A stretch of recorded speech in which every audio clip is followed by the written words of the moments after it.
This week on Women Who Rise, I'm joined by the incredible Stephanie Peck, founder of Peck's Realty Group at eXp Realty and co-host of Think Bigger Real Estate.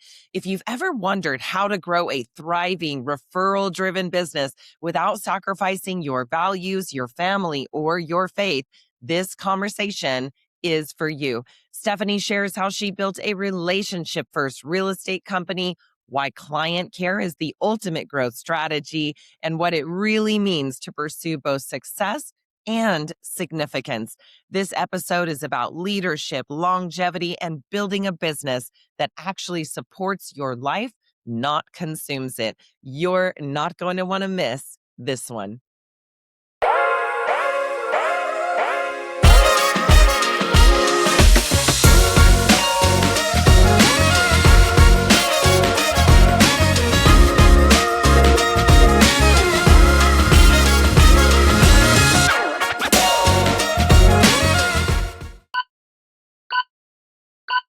Hello, everyone, and welcome to Women Who Rise. I'm your host, Heather Mansy.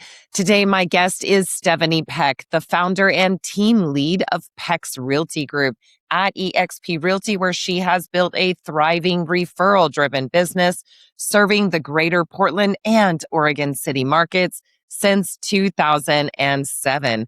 Known for her relationship-first approach, Stephanie has grown her company on the belief that exceptional client care is the most powerful form of lead generation. She is also the co-host of the Think Bigger Real Estate podcast, where she helps real estate professionals pursue both success and significance in their businesses and lives. Through her leadership, systems, and values-centered philosophy, Stephanie empowers agents to build sustainable growth rooted in integrity, service, and long-term impact. Thank you so much for being with us today, Stephanie. It's such a pleasure to be here with you, Heather.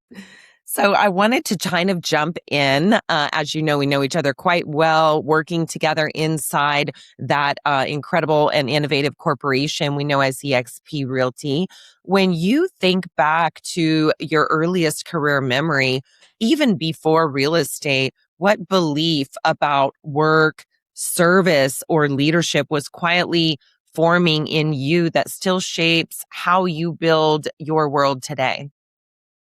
I have always just had a really high level of integrity built in me, and I've brought that to everything I do. I just learned very early on that if you do the right thing all the time and do what's right for others, then the rewards will come. So whether that was at my high school job of just serving people in a retail space, all the way up to building a 7-figure real estate business, serving with integrity is always going to do you well.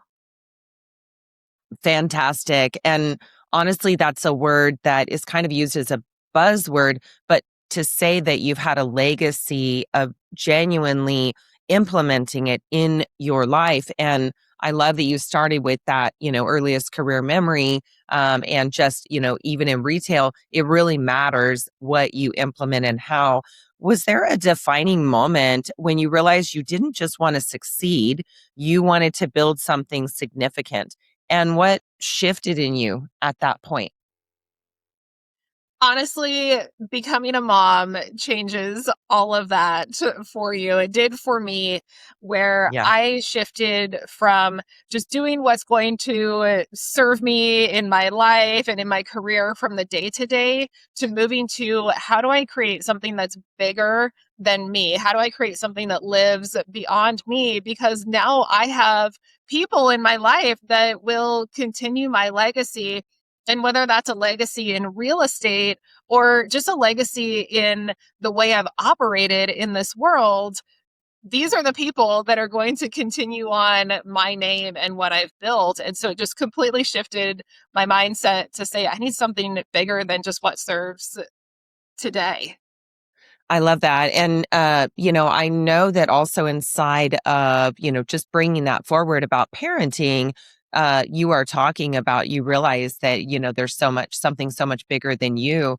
You are also building something that I would say is bigger than you inside of eXp Realty. And I do want to kind of talk about that for a moment, because at some point after being, let's call it listing queen of Oregon City and, areas that you are in, you are so well thought of, well liked, so productive. You've been a part of, 1,200 plus transactions. It may be quite a higher number by now. And in your career, you have a long time established business that anyone could have just said, okay, I'm content. Let me continue doing this. But you decided at a certain point inside of EXP to create an organization, really, and to introduce other people into that business. Can you talk a little bit about what created that mindset for you and what that looks like on the ground with that shift? There are so many ways that I could answer this. I'd say it really started with knowing that I wanted to have something bigger, something beyond just being defined by the number of homes that I can sell here in my town. I knew that I Yeah. wanted something else outside of that.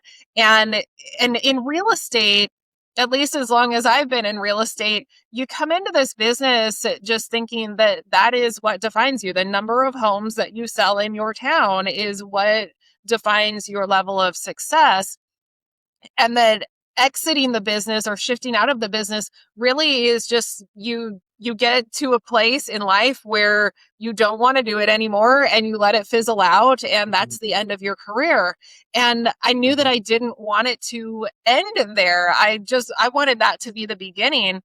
So finding the EXP platform and finding a way to create something so much bigger than just what I'm here to do locally, it served both worlds for me. It just created a way for me to love on my people here in this town and then love on the real estate industry beyond what I can do. And I mean, it could even be just for a self-serving purpose of the better I make the real estate industry, the better my business will be, the easier my job is, the more my clients are served because the industry as a whole is better. So then I was able to stop looking at other real estate agents as competition and really see them as collaborators and really see everyone in this industry as someone that I can learn from and gain from, and someone that I can Yeah. also serve. I love that. And just that whole concept of collaboration, I think, is enormous, because we are in a field that can be quite competitive, in an industry that can be quite competitive, given what, any town that you're in, any city that you're in the US or the world. But this idea that we can collaborate, that we can work together, that we can learn from one another. And also the idea that you are choosing the word love. You're saying, I can give positive energy, knowledge and attention and support to people around me in this industry. And, I've seen you on stage, several times. And, it is true that you are giving profound wisdom from your experience in the industry, your experience running, a company as well. And just the fact that has worked like that. I think it's amazing, and that it's given you a platform where you can express that generosity and the integrity that you've led with. You've also managed to build a referral driven business in an industry obsessed with chasing leads.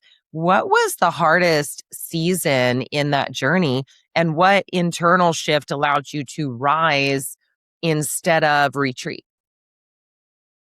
The hardest part of building a referral relationship based business is that it does take time.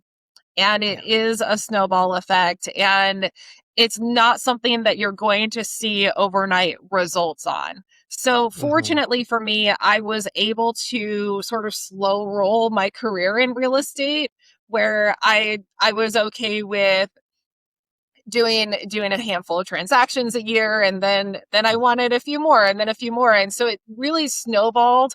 But the biggest challenge that I experienced with that referral relationship based business is it doesn't happen overnight, and there's so much noise happening in the industry. Somebody is always trying to sell you something that's saying this person got Mhm. 12 listings in 30 days. What? Maybe I should do that. I should get 12 listings in 30 days. How come I'm not getting those results? And then you see the fruits of that labor down the road, and I wouldn't trade it for anything. Yeah.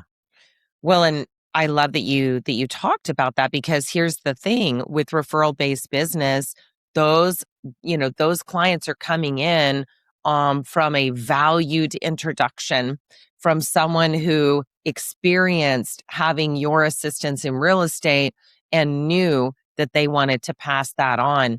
And you're talking about the ease of client interactions from the first phone conversation is going to be quite a different thing than if you are, simply, meeting someone at an open house for the first time, where you're starting with an elevator speech and, you're really having to try to get off on the right foot without them really knowing you at all.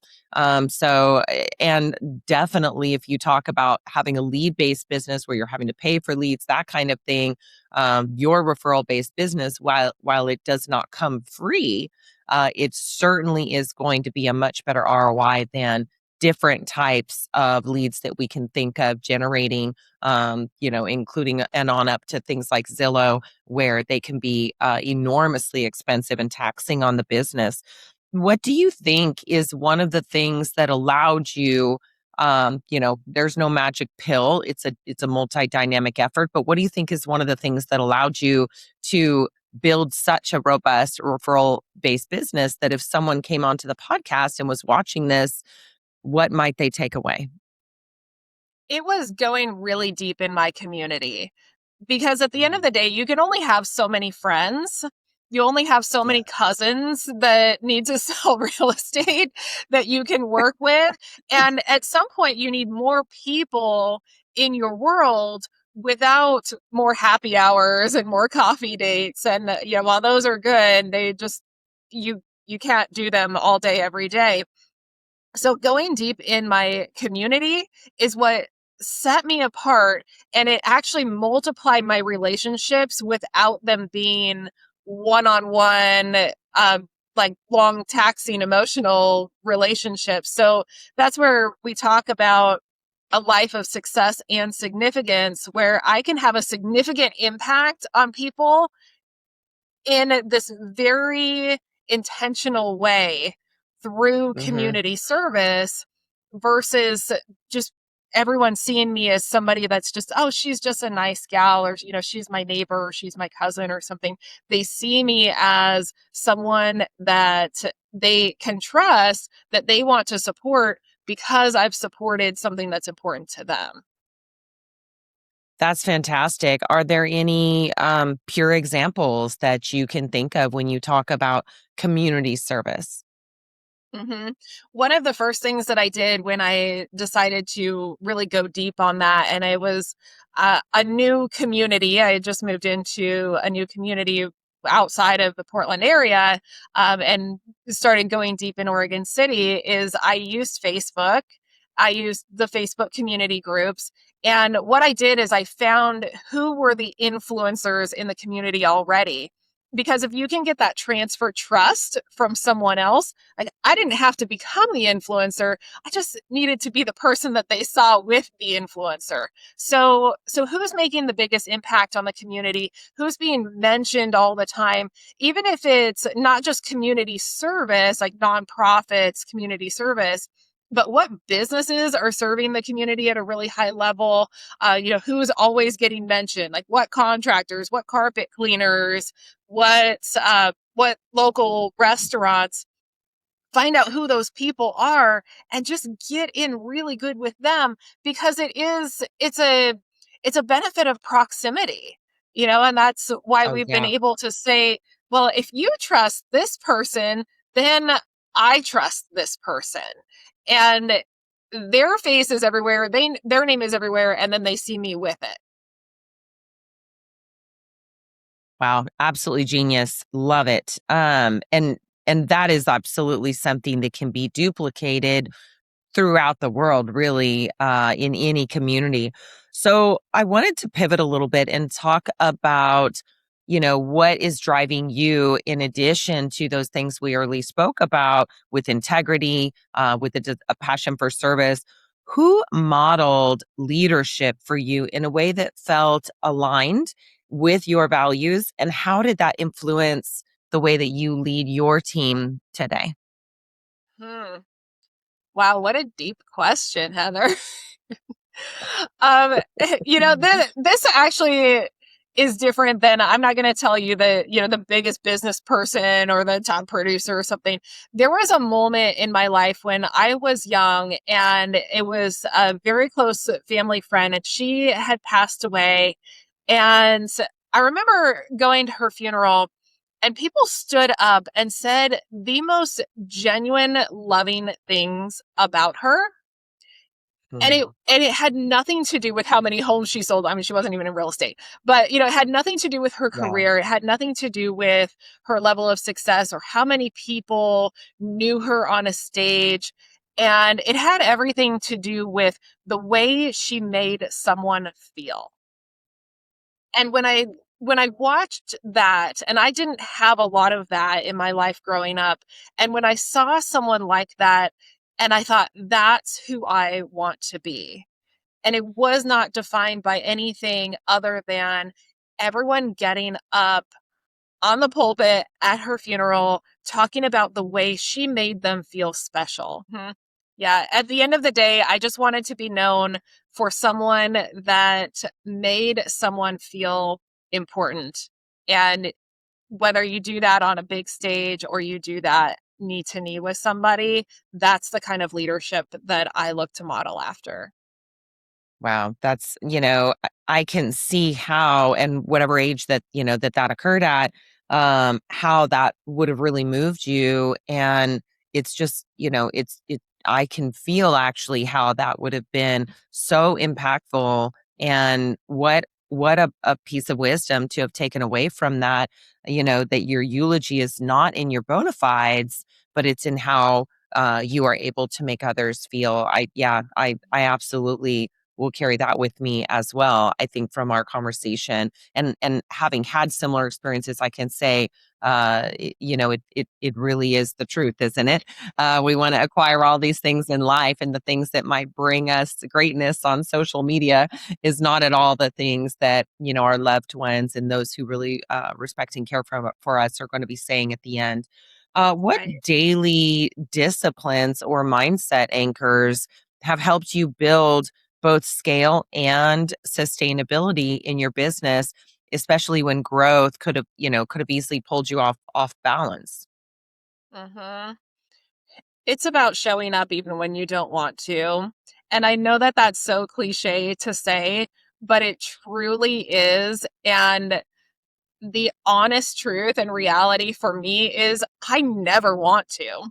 I I would much rather be snuggling up with my dog and my kid and drinking a warm drink than getting out there and doing all of the things that we do. And I do love them and I enjoy them. But at the end of the day, I have to tell myself, this is what I need to do today, and get out and do it and get over the the desire to just be comfortable.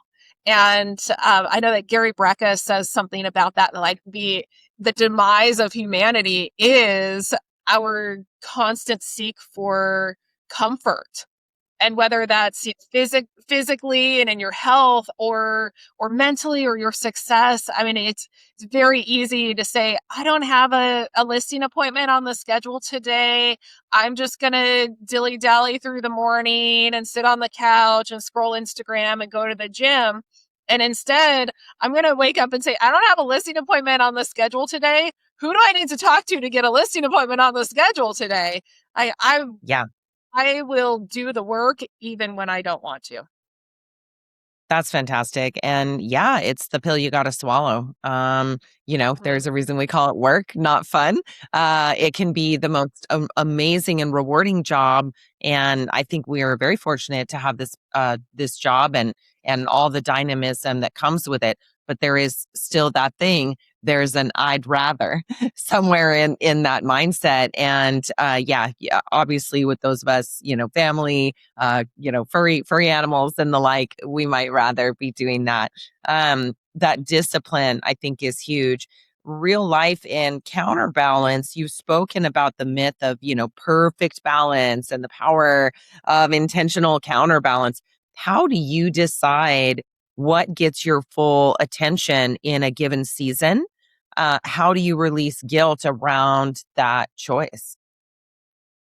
I mean, every season's going to be different. And I've had Mhm. seasons where I've been focused in one direction and seasons in another direction. And that's why I say there's no such thing as balance. There's always counterbalance.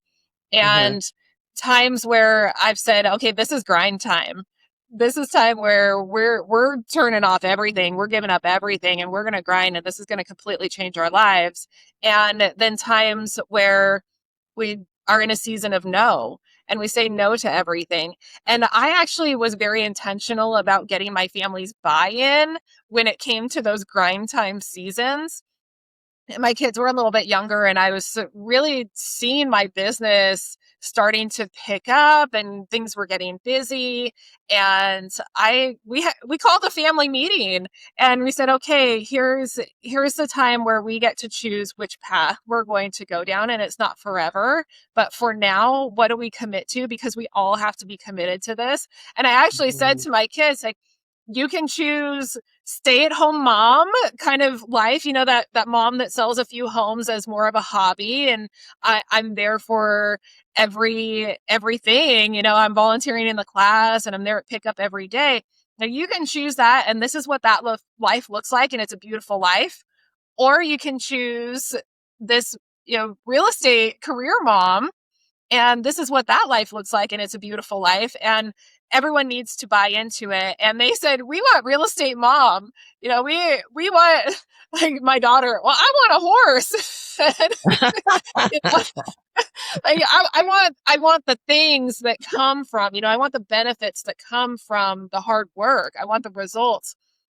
And so anytime that there was guilt around that, it was like reminding, this is what this looks like, is there's grind time, there's work time, and then there are these benefits that come from it. And everyone agreed that that's the direction we wanted to go in life. And then there are other seasons where we've said, all right, we did it. Yeah, we reached that goal. Now we want to enjoy the reward. Yeah. So at the end of the day, I just clearly define, how much money do I want to make? How much time do I want to give to it? And what do I want my life outside of money making and work to look like? And now I'm in a season of, if it doesn't fit in that box, I'm okay to say no. Yeah. I loved also how I mean, so much to take away there, but I loved also how you went through. There is the potential for the season of no.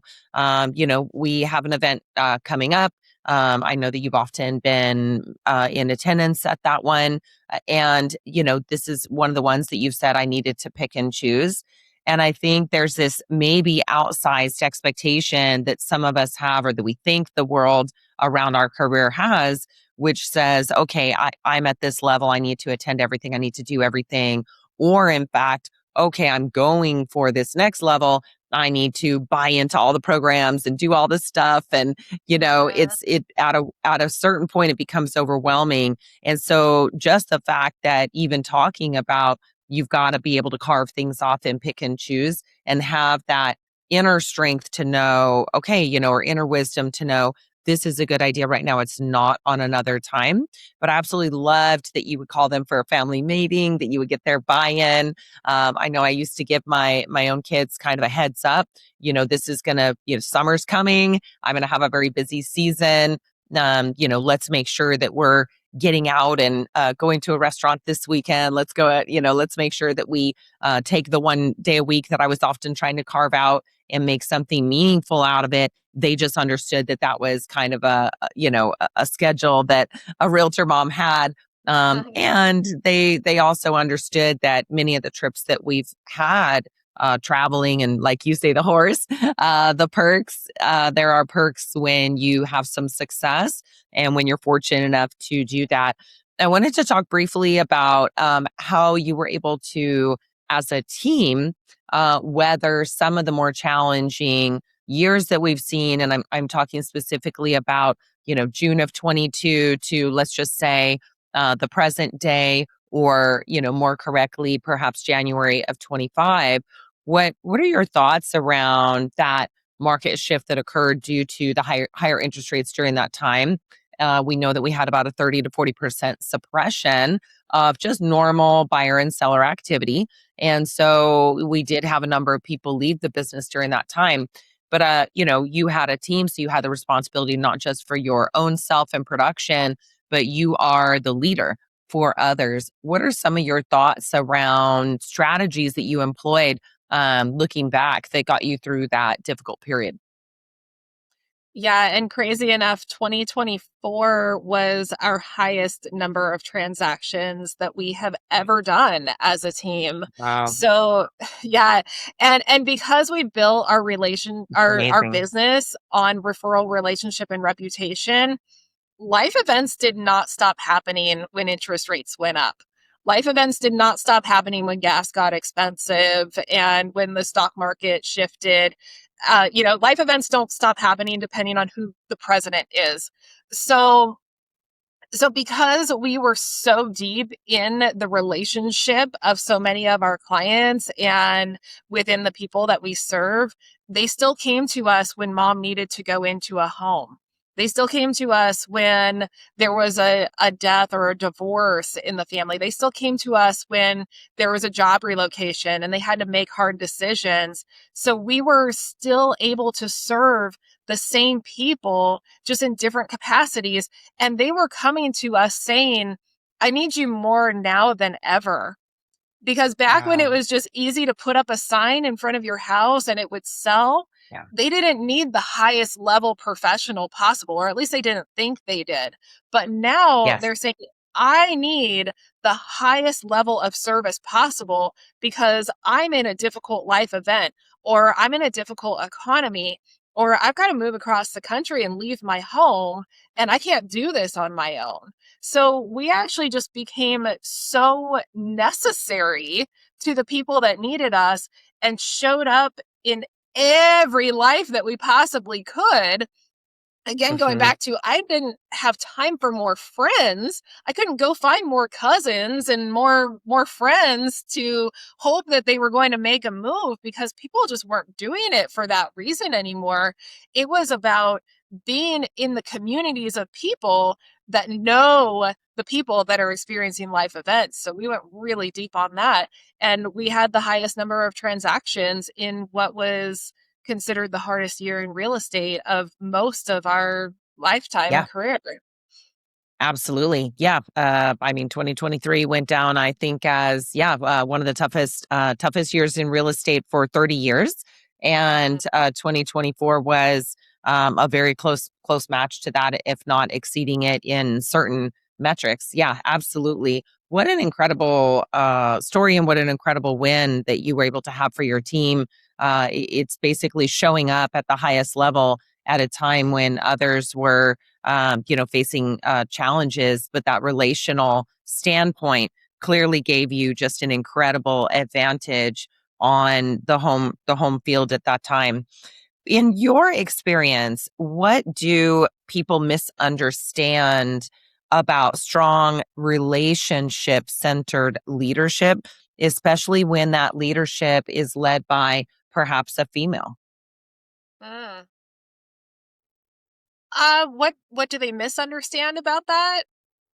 Yeah, what are your thoughts around, female-centric leadership, and what Mhm. may be different, or maybe is, looked at as either a benefit or a detriment depending on, the audience?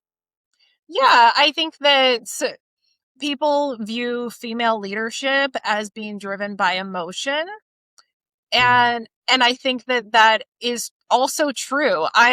This has been the year for me of two things can be true at the same time. And Yes. female leadership is a perfect example of that because yes, I would probably say that female leadership is a little more emotional driven. But we can be two things at the same time. We can be data driven and emotional driven. And Yeah. that can be a good thing. That is not a bad thing. It is not a detriment to your team to be driven on emotion because it means that you care.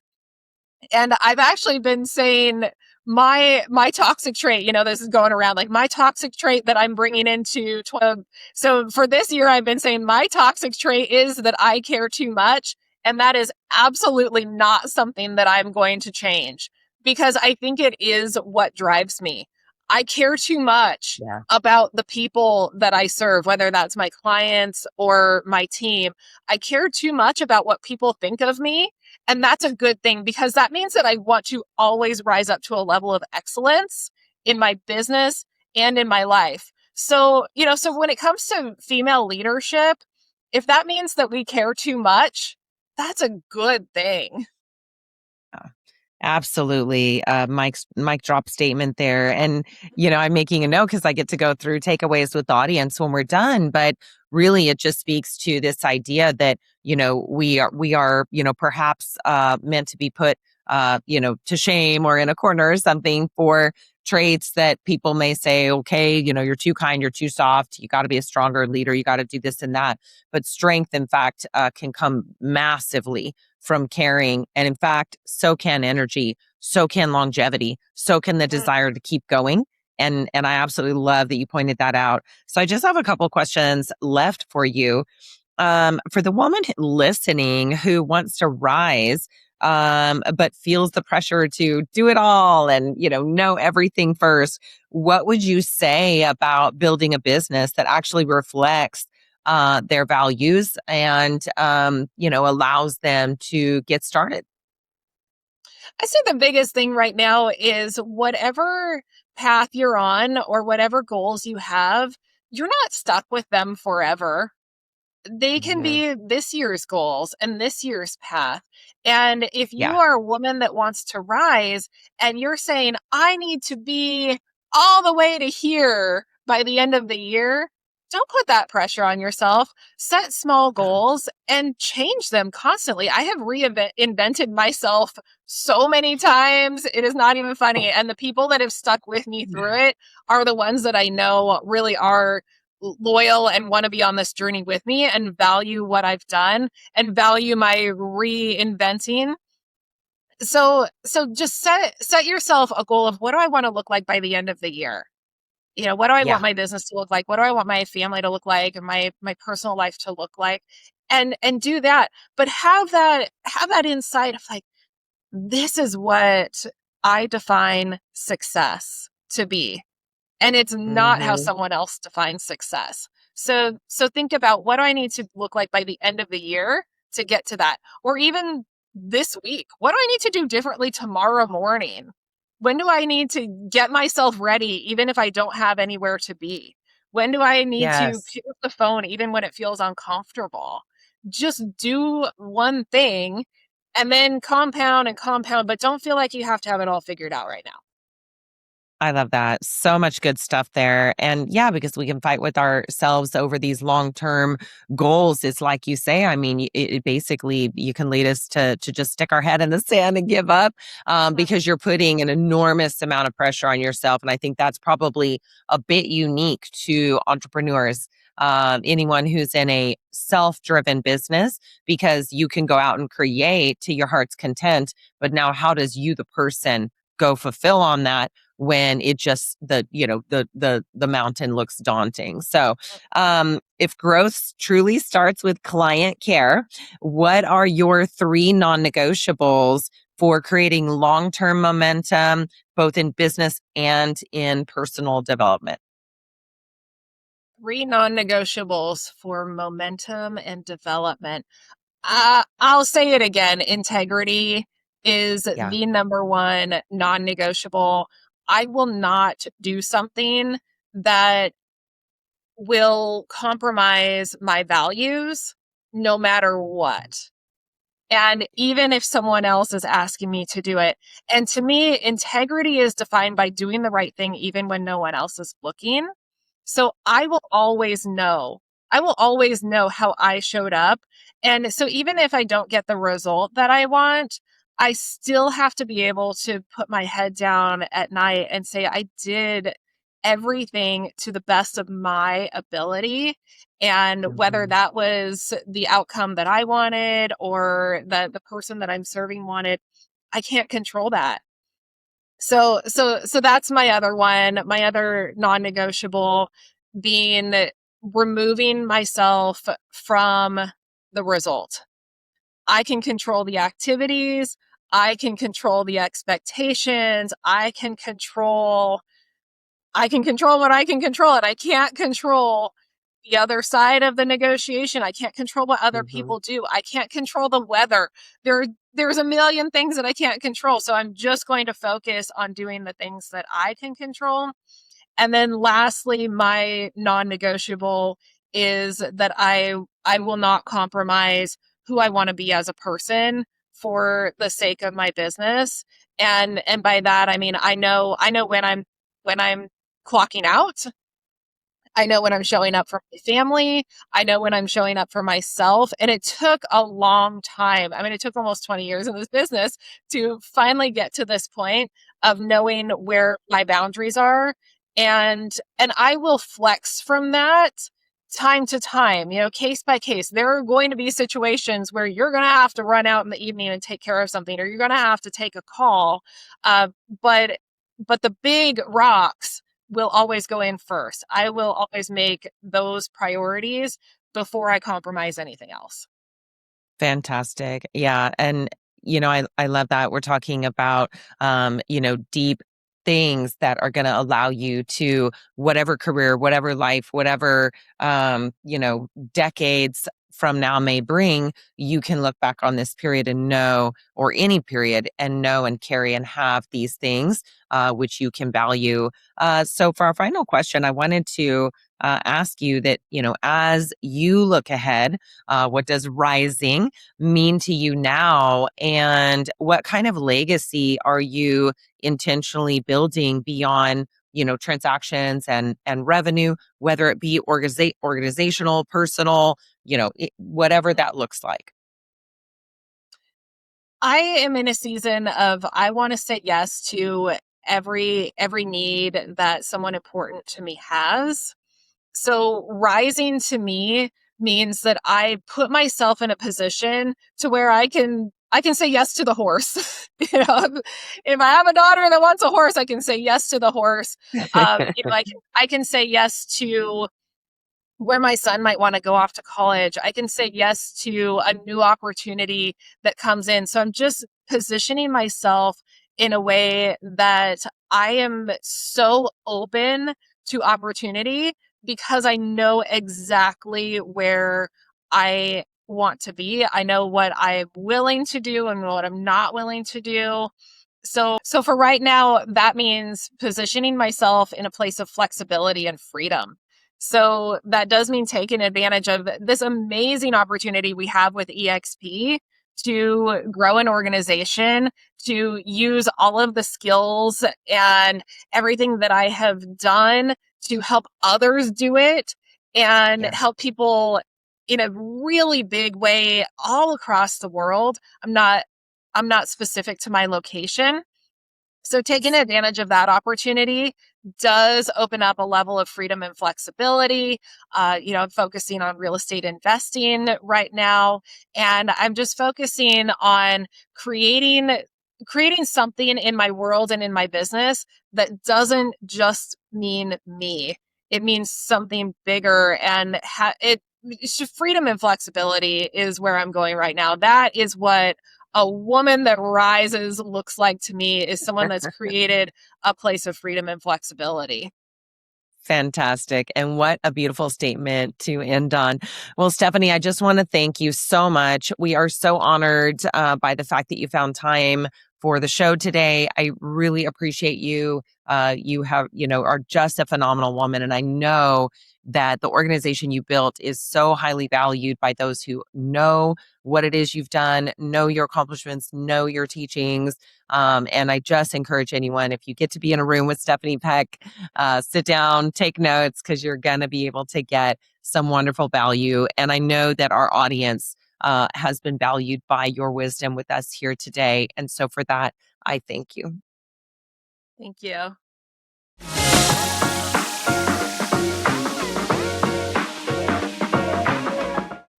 Well, folks, that's it for today's podcast. Thank you so much for joining us on Women Who Rise, the success podcast for ambitious women. Today, Stephanie taught us that having a referral-driven business can insulate in the toughest years, and that community service and real involvement with other people is key to having success in your business and in your life.